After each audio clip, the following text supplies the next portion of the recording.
آیا تا به حال به سرتون زده یه شیرجه به عمیق‌ترین نقطه اقیانوس بزنین؟ امروز فرصتش رو خواهین داشت. فقط میخوام بدونم چقدر تو نگه داشتن نفستون ماهرین. نگران نباشین، بپرین داخل سفینه زیرابی من و به من در سفر به اعماق اقیانوس ملحق بشین. آماده این؟ پس بپریم داخل آب. درست زیر سطح آب زندگی در جریانه. ماهی ها و جانوران دریایی و شناگرها که در آن برامون دست تکون میدن، اما زیاد اینجا نخواهیم موند. در ارتفاع 18 متری یک دنیای کاملا جدیدی جلوی چشتون ظاهر میشه. صخره‌های مرجانی کم عمق زیبا در فاصله نچندان دوری از ساحل قرار گرفتند. انگار یه سری آدم اینجان، انگار که غواصن.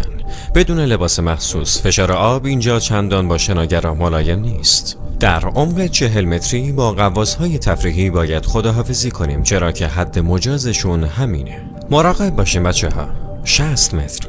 اینجا اولین اورکا رو خواهیم دید. این نهنگ ها تقریبا در همه جای دنیا در آبهای نسبتاً کم عمق زندگی می کنند. می دونستین اونها در رأس شکارچیان قرار دارند؟ یعنی اینکه هیچ دشمن طبیعی ندارند و هیچ کسی هم نمیتونه مغلوبشون کنه. در عمق 70 متری با والکوسه، بزرگترین گونه ماهیان که تا 60 تن وزن داره، روبرو میشیم. این گونه همچنین عمر بسیار طولانی داره. چیزی حدود 130 سال عمر میکنند. اگه یه غواص باشین در ارتفاع 100 متری باید مراقب باشین به فشار خون دچار نشین. این اتفاق زمانی میفته که به سرعت به سمت سطح حرکت میکنین. اگه خوششانس باشین میتونین با یه اختاپوس بزرگ اقیانوسی روبرو بشین. این موجود ساکن آبهای خنکه و گاهی اوقات تا عمق 2000 متری پایین میره. حالا وارد بخش تاریک اقیانوس میشیم. در عمق 150 متری تنها 1% نور سطح به اینجا میرسه، در حالی که بقیهش به وسیله آب جذب میشه. هرچی جلوتر میریم همه چیز تاریک و تاریک تر میشه. نگاه کنین، تو عمق 200 متری انگار یه پاروماهی بزرگ داره دور سفینمون میچرخه. تو عمق 200 متری انگار یه عقیده بر اینه که ماهی ها منشأ ظهور مارها هستند. گاهی اوقات با شنا کردن به سطح موجب تعجب شناگران و ماهیگیران میشن. جالب اینجاست که طول این موجودات تا 11 متر میرسه و این برای ترسوندن من کافیه. حالا تو عمق 300 متری قرار داریم. صبر کنید. اون چیز گولپیکر که داره وول میخوره چیه؟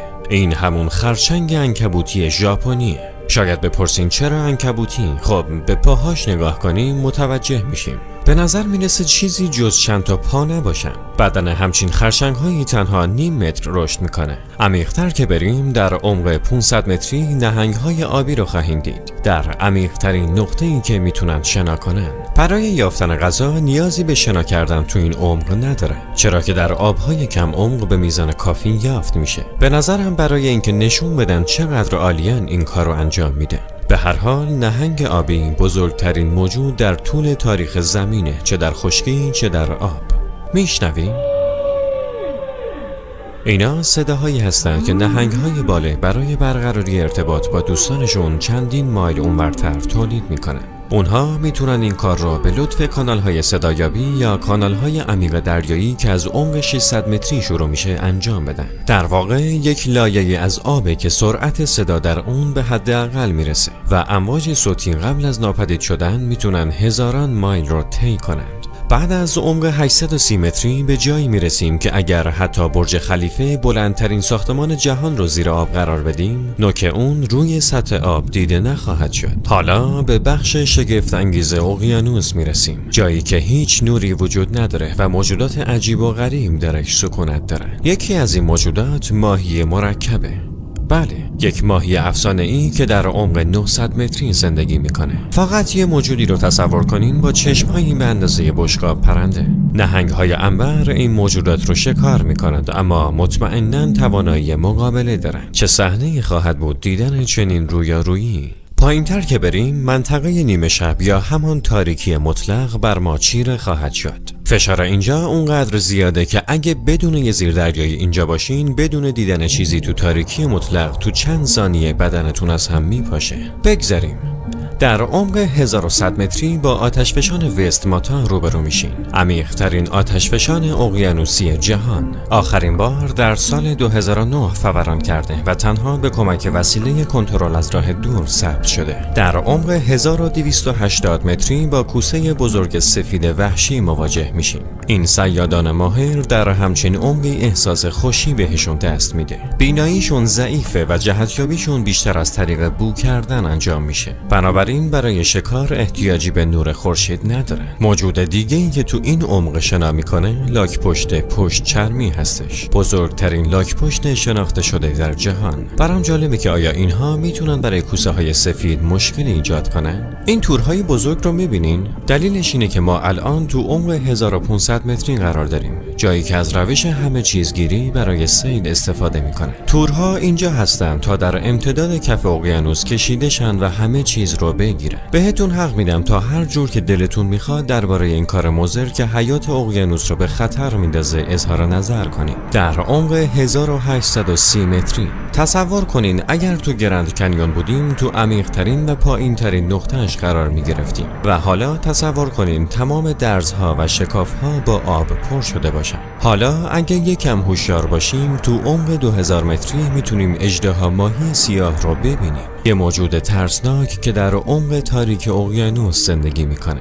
باور کنین همینجا باشه بهتره. شبیه موجودات فیلم‌های وحشتناک میمونه و امیدوارم هیچ وقت سر راه من سبز نشه. در عمق 2250 متری باید با نهنگ عنبر خداحافظی کنیم. این عمیق‌ترین جاییه که میتونه حضور داشته باشه و صادقانه بگیم دیگه کاری این پایین نداره. البته شاید این پایین مشغول شکار اژدها ماهی ها هستن یا اینکه خودشون شکارشن. نه، نهنگ عنبر خیلی بزرگه و به 18 متر میرسه و بزرگترین نهنگ دندانه دار جهان محسوب میشه و هیچ موجودی توانایی مقابله با اون رو نداره. جای شکره که زیردریایی ما نورافکنهای بسیار قویی داره. بدون اونها تو عمق 3000 متری از دیدن زیبایی‌های خیره کننده صخره‌های مرجانی محروم بودیم. تو تمام اقیانوس یافت میشن ولی متاسفانه بدون تجهیزات زیردریایی قابل مشاهده نیستن.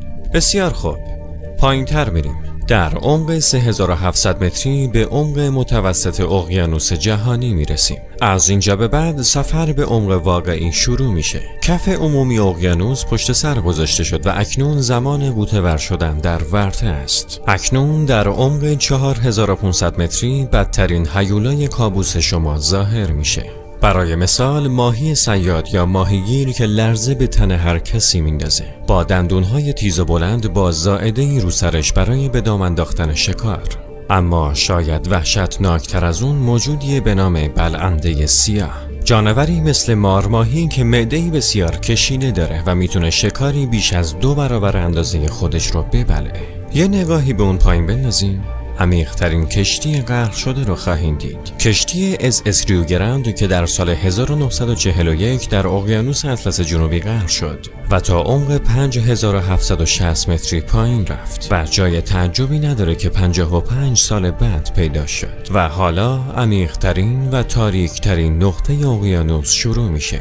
داریم وارد گودال ماریانا میشیم که به طور رسمی از عمق 6000 متری شروع میشه. این مکان با کمترین کاوش جذابترین مورد برای دانشمندان و افراد ماجراجو به حساب میاد. خب چه چیزی ته این گوداله؟ خواهیم دید ولی فعلا نرسیدیم. یه چیز دیگه بهتون نشون میدم. برای مثال اینجا با عمیق‌ترین ماهی شناخته شده روبرو میشین به اسم ماهی حلزون که در عمق 7900 متری ساکنه. بدن شفافی داره و میتونین داخل اون رو ببینید. واقعا خوشحالم از اینکه با چنین موجود جذابی در عین شگفتی تو همچین عمقی روبرو میشیم. عمیق‌تر که میریم دیگه ماهی یا جانور مهره‌داری نخواهیم دید، چرا که همچین فشاری برای این گونه جانداران غیر قابل تحمله. اما میتونین میگوها و سایر بی‌مهرگان رو ببینید. از میکروبا هم بگذاریم که تو تمام قسمت‌های اقیانوس ساکن هستند. حالا به چالشی ترین نقطه اقیانوس میرسیم. کف گودال ماریانا در عمق 10927 متری.